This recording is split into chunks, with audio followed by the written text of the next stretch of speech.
Hey everybody, today we're taking a look at a fun new camera. This is the CAF 3D VR80, and as the name suggests, or probably why you're here watching this video, it does 3D VR type of content in 6K, recording between two lenses into a single file. And spoiler alert, this thing was a lot of fun to test and will definitely give you that 3D type of feel, especially when watching it with VR goggles. Let's get right into it. So right off the bat, this is a nice camera with some nice manufacturing and craftsmanship, which you might be expecting coming in at the particular price point. And it does come with its own hard carry case with form-fitting foam for the camera and all its respective accessories, which is always a nice touch for the protection of the camera. Now, if we come in for a closer look on the camera, real nice material and build design here. As mentioned earlier, we got these two lens caps right here on the front. So then if I take this off, we can take a closer look at those two lenses right here. So we've got up to 185 degrees wide angle fisheye lenses right here.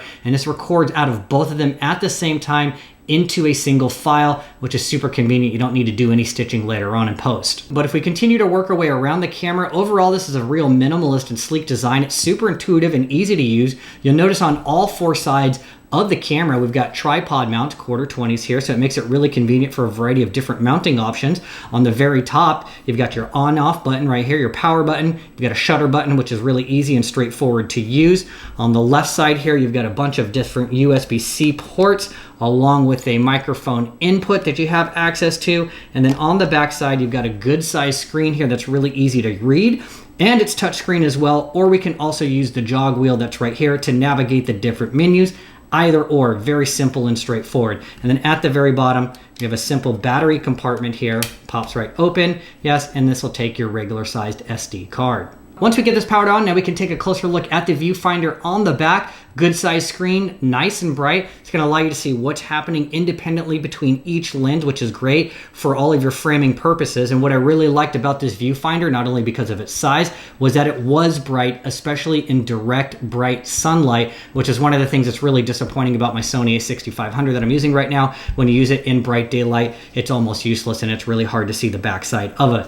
Now, having said that, this viewfinder back here is touch sensitive, so if you want to use that to hop through the different menus, I'm not going to go through all of those, but it is very straightforward and intuitive. Or you can use the control panel over here and just move up, down, left, right throughout all the menus if you want to. And we also have quick access for the up, down, left, and right, which will give you access to your shutter speed, your ISO, your exposure compensation, and your white balance. Now, if you're going to be using this camera while in motion, you'll probably want some type of stabilizer or gimbal. Luckily, the camera itself is pretty compact and lightweight that it worked perfectly fine here with my Zhiyun Crane M2, which is about 4 years old. It really is only designed for smaller mirrorless and DSLR cameras.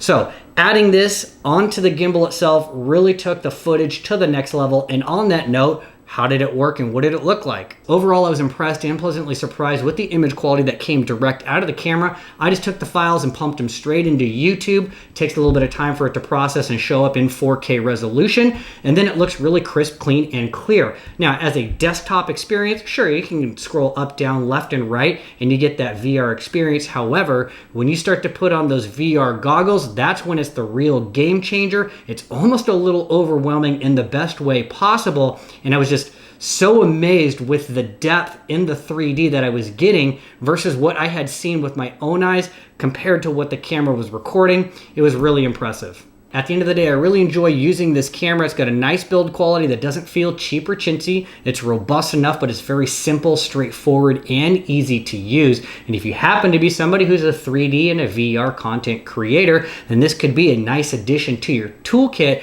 without breaking the bank.